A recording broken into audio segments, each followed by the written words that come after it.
Hey, hey, my name is Martin, and welcome to a brief talk on using digital tools to support social interaction.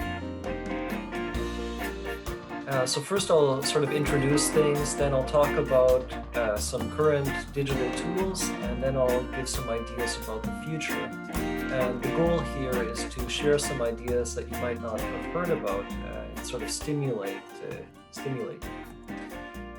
About myself, I'm Canadian from Ottawa, Canada. I studied robotics in Japan, and I'm currently in Sweden, where I'm researching social robotics. I'm also managing some educational programs and developing AI tools when I have time. What do we dream about? Well, social robotics designers dream about helping to improve people's lives, learning more about ourselves. We want to see into the future. We want to explore important topics for everybody, like education, which brings us to the topic for today, which is how can we use social tech in education? And first, we have to sort of talk about what we mean with some of these things. So social interaction is audiovisual communication between two or more people to uh, share, construct, internalize ideas. Why do we care about this? Well, people have a very strong need for a social interaction and bonding and affection. It's good for learning, and it's maybe even also good for smaller universities like ours, because we can offer more teacher time per student because we have smaller classes, so more social interaction. Digital learning tools. These are computer programs that help with learning. And we have various problems that these tools address, like we can't be together in person and we can use a video conferencing tool, and we can use polling, social media, learning management systems, etc. Why do we care about this? Well, the goal is really to improve student learning on the one hand and reduce teacher workload on the other.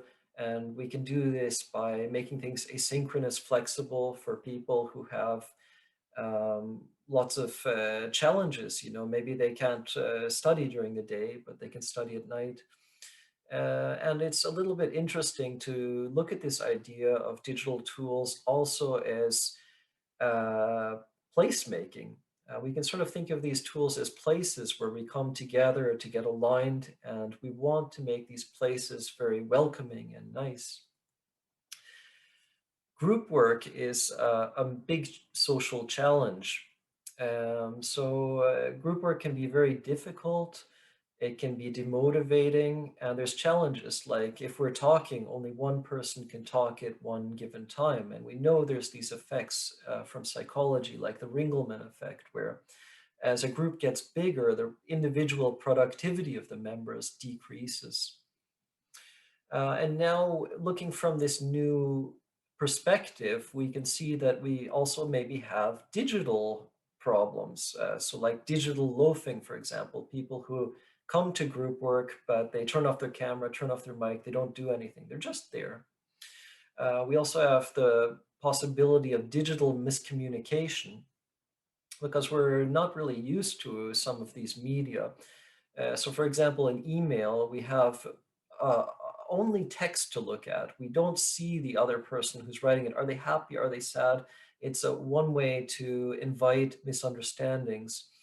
Another thing is inclusion. Not CCing people that have to know about something. And this leads to having to repeat messages over and over and feeling like, what you're doing isn't worth it.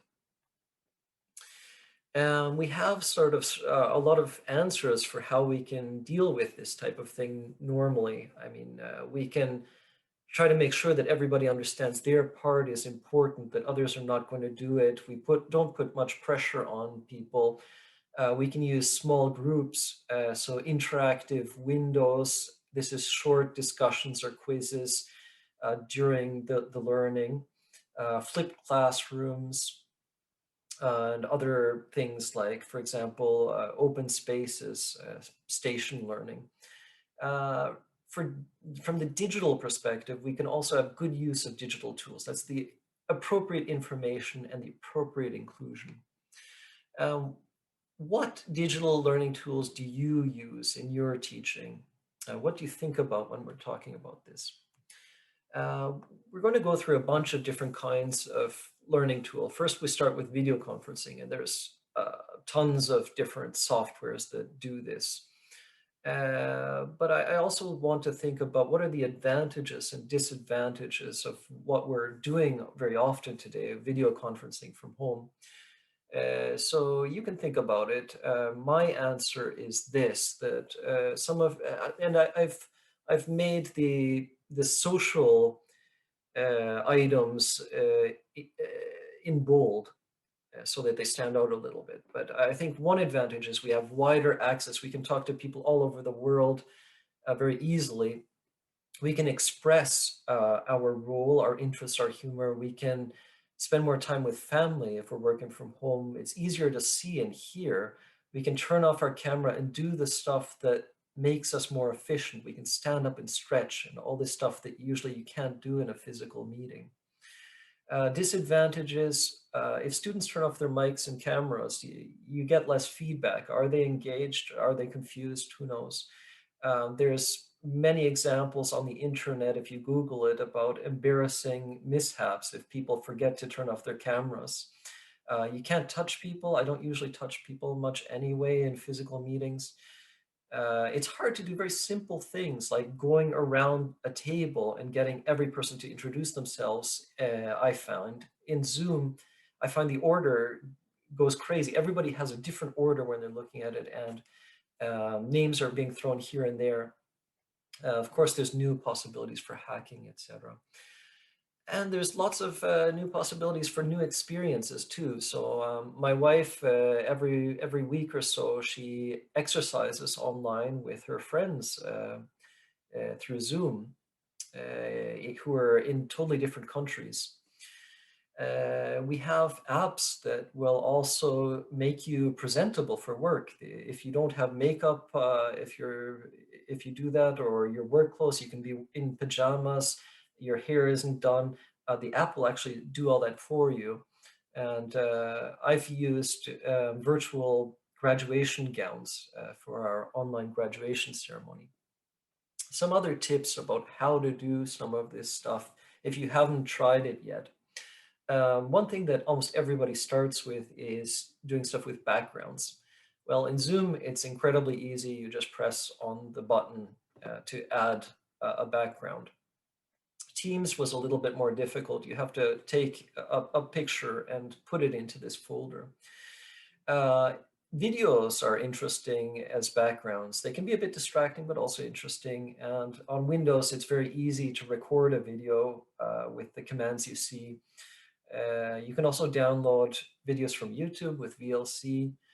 And you might get complaints that your video isn't high resolution enough. And when I've had that, I've just opened it up in Windows Movie Maker and resaved it at high resolution, and then I could get away with it. Profile photos, another really easy, nice thing to do. I'm also going to show you now just a brief demo of what you can do with foreground filters. I'm using this app called Snap Camera on my laptop. If you can see my face here, you can do sort of funny effects. Um, you can show what you like. You know, if you have a pet that you like or something like that, you can change your appearance for some reason if you have to. If that helps, you can sort of, this is maybe relevant for the current situation with COVID-19. Um, you can try to look presentable for a graduation ceremony or work or something like that. Yeah. Polling is another important kind of digital tool. This can be for quizzes or surveys. There are many, many different softwares available for this as usual. Why? It's fun, it's interesting, it makes people more active. Challenges, it's a pain to connect sometimes. Not everybody maybe wants to be active all the time. Mentimeter is really nice because you can use it for free with large groups. Zoom poll is convenient but a bit limited. So for example, you can't do a word cloud type thing currently. Google Forms is great, but I've heard bad experiences from other people who have used it for an online seminar and they erased the results during their session. That's probably not good. Social media, this is also really important nowadays. So my personal experience with this is I've tried to have LinkedIn alumni groups for the programs that I manage, the master programs. And it didn't work out because I didn't do it in a good way. I didn't explicitly invite students. They actually had to contact me to get in. So we didn't have so many, but this is a work in progress. So I'm going to, when I get time, I'm going to fix this. Teams, I did a Teams pilot with my students this year. I made a group for them. And the idea was to give them a place to socially interact. And I have basically no evidence that they've been doing much of that. Um, but it's incredibly good for announcements and giving them information about opportunities. One thing is that it's maybe once you're using many different softwares, you start to lose track of where you share the information. I did have a few comments from some of my students who do like Teams. By being involved in this group, it maybe helped give them the opportunity to explore all the things you can do with Teams, and so they seem to have liked it. YouTube I use in my courses. I think it's a really nice thing for students to put demos up there, and they can have a channel per student and then put a playlist together for groups. Presentations are another big thing. Google Docs Sheets slides is very common. I think I don't use this so much with student supervision anymore because I don't want to be looking over people's shoulders. So I ask them to just send me files when there's a chance that I can look at it.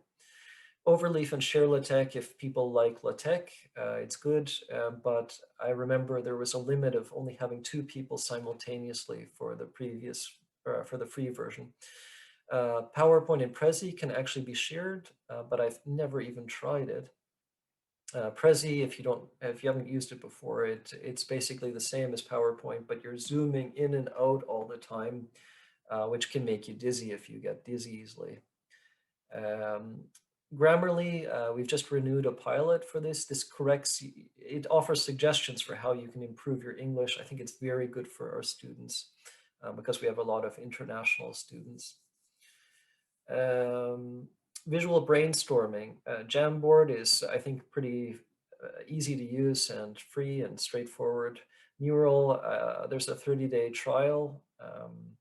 Padlet is also nice to use, which we've used quite a bit. People also use tablets often for writing math formulas and interactive whiteboards. Project management tools, there's many. I use GitHub in one of my courses for uploading code, and it's nice because you can look at the commits to see how active students are. Learning management systems, there's many of these as well. I don't have a strong opinion about them.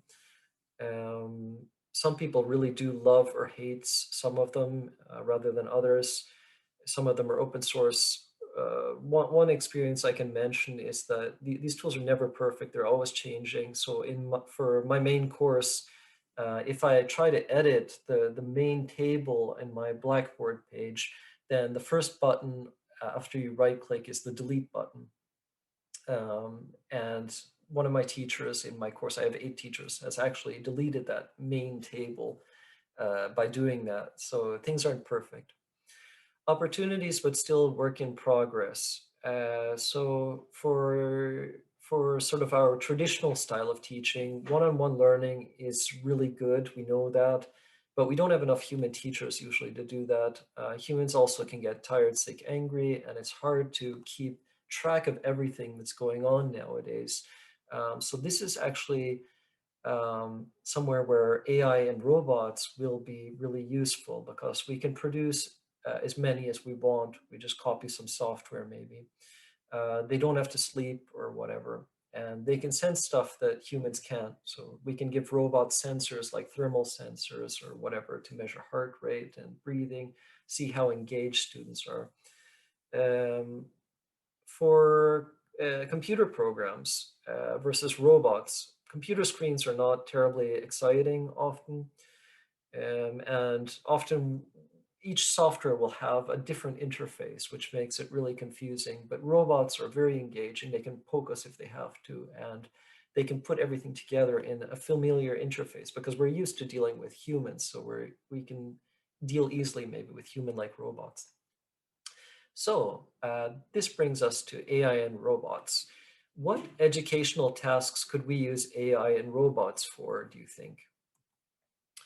So I've put together some of my thoughts about this. There's various ways to talk about AI in education, like educational data mining, learning analytics, edtech, e-learning. For me, often below the hood, there a lot of the same techniques are often being used. And we want to typically do two things. We want to recognize something about students or teachers or whatever. And then we also want to have some type of interaction, so some type of behavior from the system. And when we recognize, we can do stuff directly or indirectly. A big thing directly is grading and assessment, automatic grading. This is not this stuff from the past anymore, where you have to fill in stuff with pencils. We can do a lot more. We can grade things like code. We can grade essays maybe, or language problems. And we can also, there's also proposals for how to do automatic proctoring. Uh, a, a nice buzzword is knowledge tracing. We want to know when students answer exercises, what they get right, what they get wrong, how much time they take, and these type of things. And then we can trace their progress over time, which is really important. We can also do stuff indirectly. That's like finding problems. We can find gaps in lessons, in course content. We can also find people who are socially isolated, important now in COVID-19 times.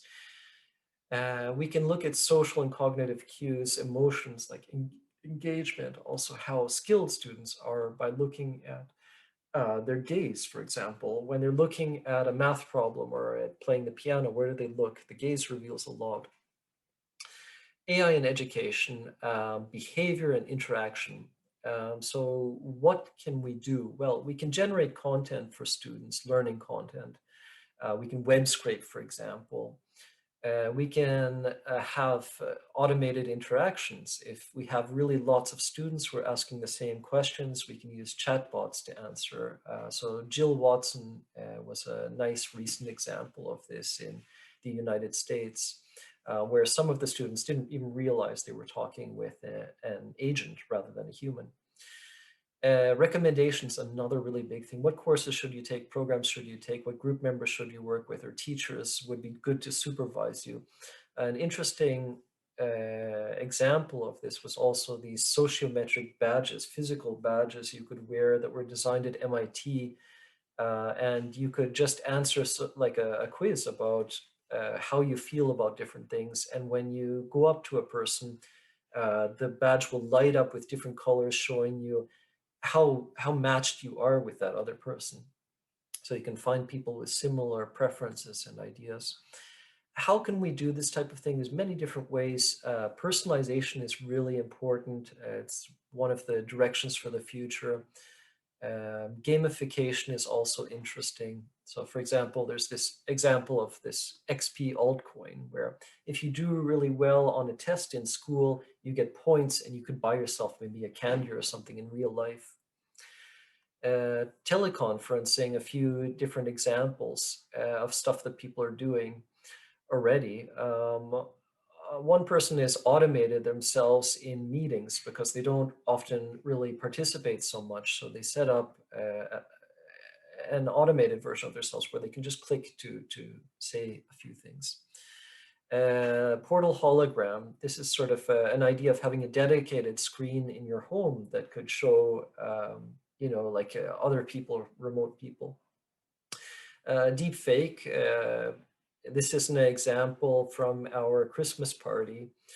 It's actually my daughter, and I've animated her just from a photo and made her move. Like it seems like a bit like Harry Potter, but and it's a really bad example too. It's quite easy to do this stuff, but uh,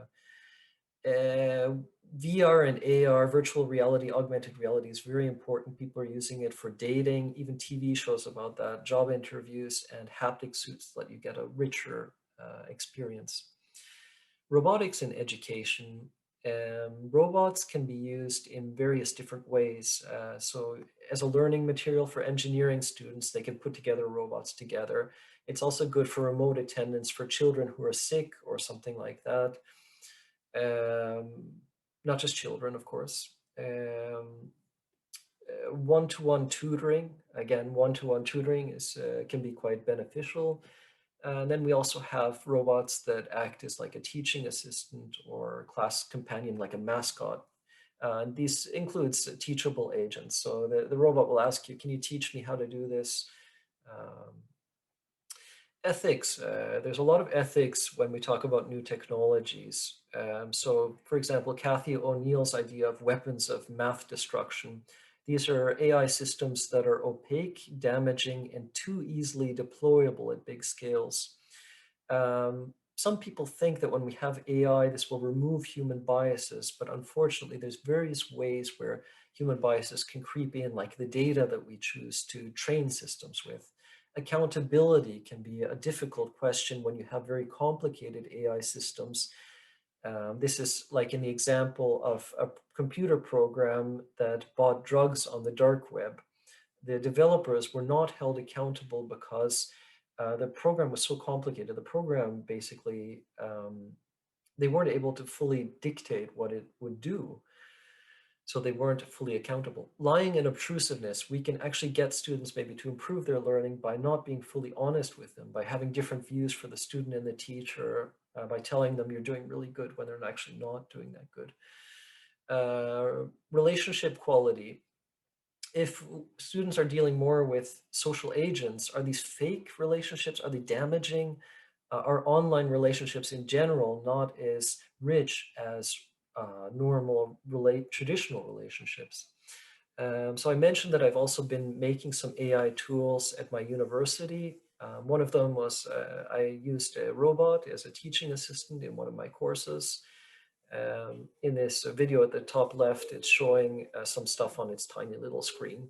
I've also made tools to try to get students to be more physical and test new possibilities, like not just putting up your hand if you want to do something, but you can actually shake your hand to show how much you want to hear about some topic. And I also made a quiz station that would give suggestions to students if they um, were having trouble answering something. Of course, the idea is to tailor it. Brief summary. So for social experience, it's really important to have the appropriate information and inclusion. Digital tools, there's no tools that work like we would want them to work, I think, right now. But progress is going all the time, and the future is really promising. There's some ideas to think about if you're interested. Some questions regarding this presentation. And thank you very much for listening. See you.